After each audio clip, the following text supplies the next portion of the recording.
Ya Rasulullah. Huzur Ehsanul Ulama, Sahibzada Huzur Ehsanul Ulama, Hafiz wa Qari Syed Zaid Ashraf Sahab. Zindabad.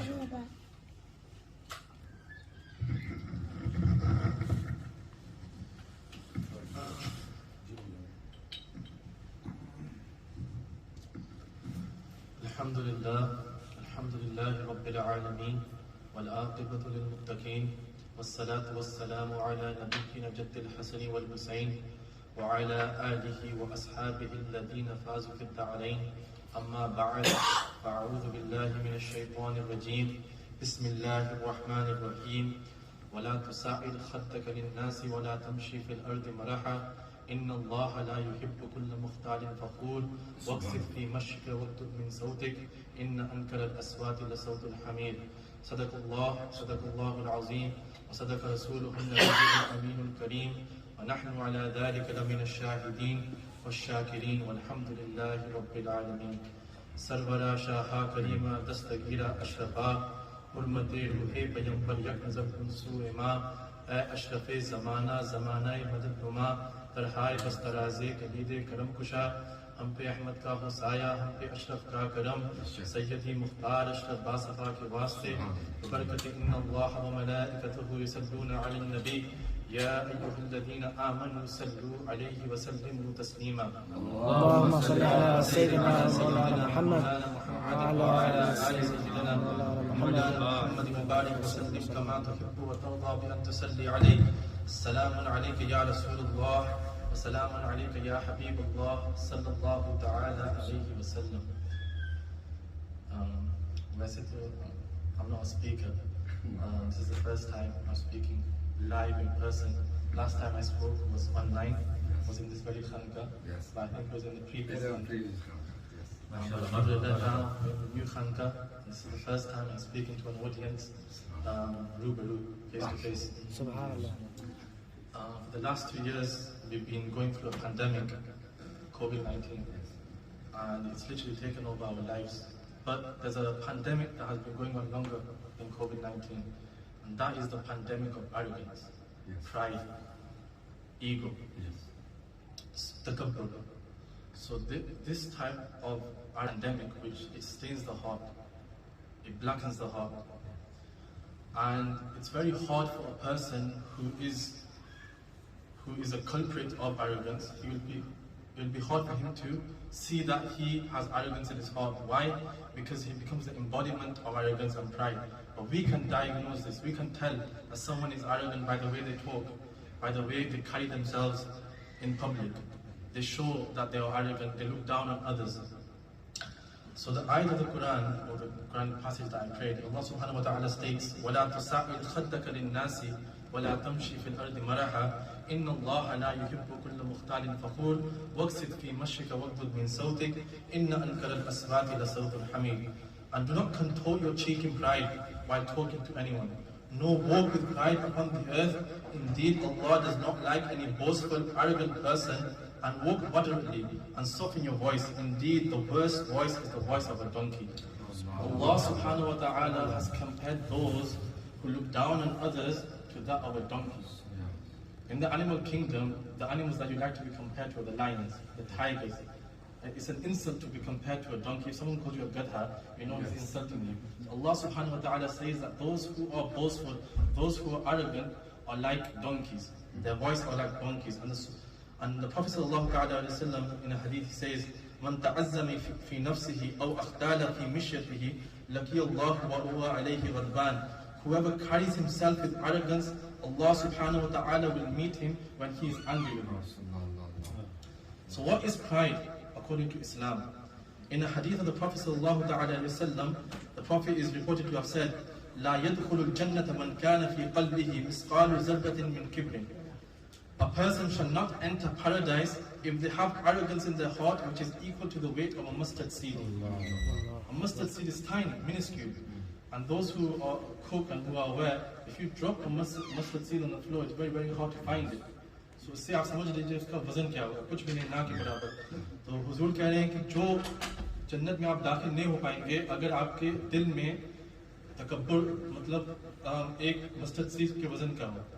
Like even if it's the weight of a mustard seed, you will not be able to enter paradise. So look at the Sahabis. The Sahabis would ask questions, the Prophet would say something and the Sahabis would ask questions straight away. So any doubts that we would have, they would ask before the Prophet ﷺ. So it said to the Prophet ﷺ that, "O Prophet, we like to wear nice clothes. We like to ride nice horses. Is this takabbur? Is this pride?" The Prophet said, "No, this is not pride. Pride is rejecting the truth and looking down on others." So in that day, it was nice horses, nice camels. Now it would be nice cars, nice homes. This alone will not equate to pride. But if you start to look down on others, then this will be pride. And pride and arrogance has its roots from the shaitan, the leader of the shaitan, Iblis. The reason why Iblis was one of the most obedient worshippers of Allah subhanahu wa ta'ala. It is said that there is no place on this earth where he did not worship Allah subhanahu wa ta'ala. There's no place on this earth where he didn't worship Allah subhanahu wa ta'ala. But in Surah Baqarah, when Allah subhanahu wa ta'ala told all the makhluk at that time, the angels and Iblis who was there, to bow down to Hazrat Adam alayhi salam, he refused. He did not see that this was Allah's order. What he saw was, it was a matter of pride. I am made out of fire. Hazrat Adam alayhi salam is made out of clay, of earth. How can I bow down to Hazrat Adam? So this is why he refused. So what did Allah subhanahu wa ta'ala do? He banished him. Iblis became a defiant enemy of mankind when he was once a compliant worshipper of Allah subhanahu wa ta'ala. So it's very important that we avoid takabbur, and because this caused Iblis to rebel. But how do we protect ourselves from takabbur? How do we protect ourselves from ana, from ego? The Sufis say that the best way to protect yourselves from ana, from ego, is to attach yourselves to a khanqa. That is the best way to protect yourselves from ego. Why? And it's very unfortunate that this day and age that we have khanqas where people go and they are exploited. The khanqas are only made for fame and money. That's not the real maqsad of a khanqa. The real maqsad of a khanqa is when you go there, you come back, you're a new person. They detoxify your soul, your body. You come out as a new person. Like nowadays, we pay a lot of money to go into rehab for drugs, whatever. But this was to tackle your nafs, to control your nafs. So the khanqas are very important. And we all know Hazrat Jalaluddin Rumi. I remember when I was in college, when I was studying philosophy and ethics, Hazrat Jalaluddin Rumi's name would always pop up. And Hazrat Jalaluddin Rumi was known for his knowledge, for having immense knowledge, and he was one of the biggest scholars of his time. And he had a lot of pride over his knowledge as well. And we all know about the waqiyah when Hazrat Shams Tabriz passed Hazrat Jalaluddin Rumi, and Hazrat Jalaluddin Rumi was teaching, or he was reading, and he looked at all the books and he said, "What is this?" Hazrat Jalaluddin Rumi said, looking at Hazrat Shams Tabriz attire, what he was wearing, he said, "You won't understand." Hazrat Shams Tabriz got hold of all the books and threw it in a pool of water. Hazrat Jalaluddin Rumi didn't know what to do. He tried to rescue his books, but to no avail. Then Hazrat Shams Tabriz prayed something and he got all the books back. And those books weren't damaged. They were back into their normal state. When Hazrat Jalaluddin Rumi asked Hazrat Shams Tabriz, "What is this?" he said, "You will not understand." So from that day on, Hazrat Jalaluddin Rumi became a ghulam of Hazrat Shams Tabriz. He became his khalifa, he became his murid. Molvi hargiz nashud mawlayano ta ghulam Shams Tabrizi nashud. That the Molvi could never become the Mawla of Rum if he had not devoted himself to Hazrat Shams Tabriz. Ala Hazrat Ashraf Miya, he narrates a karamat of Mahbuba Yazdani, Wasul Alam, Hazrat Makhtuma Shab Jahangir Simnani in Sahih Ashrafi. He says that one day a Maulana, he came to visit Makhtum Pak in his khanqa. Him visiting the khanqa showed that he had respect and honor for his mashayikh, but it wasn't great. He did not believe in the spirituality of peers. He did not understand this. So he went to Makhtum Pak, and because of this skepticism, he asked Makhtum Pak directly. He said, "Ki murid hone mein fayda kya hai? What is the benefit of becoming a murid?